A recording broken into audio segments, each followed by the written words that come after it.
It's so easy to react impulsively online without thinking of the consequences. Definitely. The Spanish version really emphasizes the giving free rein to anger part.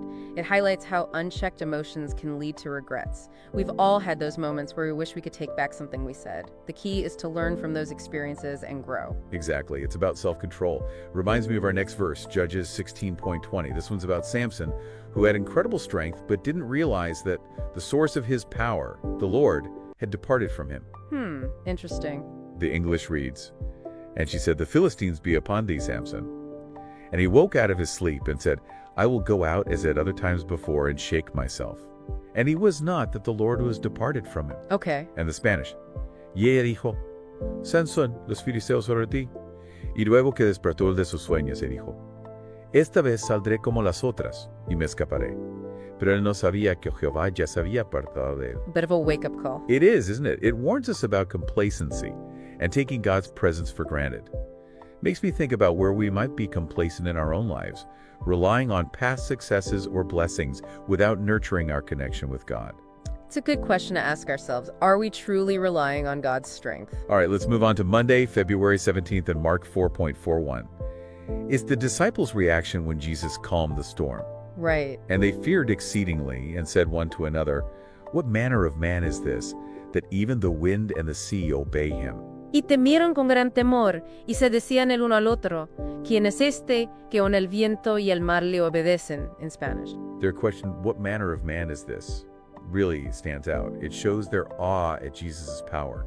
He wasn't just a teacher, he had a power beyond human understanding. Even the disciples who were close to him were still grasping his divinity. It's true, he was both fully human and fully divine.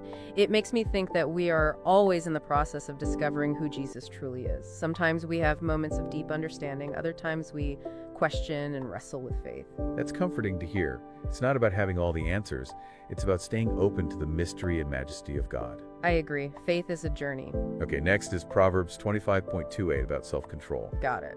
He that hath no rule over his own spirit is like a city that is broken down and without walls. And in Spanish, como ciudad derribada y sin muro es el hombre cuyo espíritu no tiene rienda. The imagery here is striking. A city without walls is vulnerable and exposed.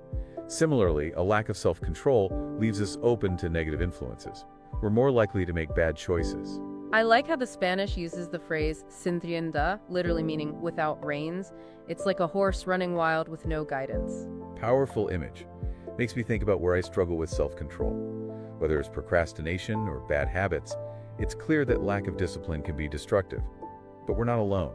This proverb reminds us that we can build those walls of self-discipline. Exactly. True self-control is not about willpower alone. It's about relying on God's strength and asking for his guidance. It's a journey. It's about inner strength, aligning our hearts and minds with God's will. It is living a life of discipline, not as a burden, but as a path to freedom.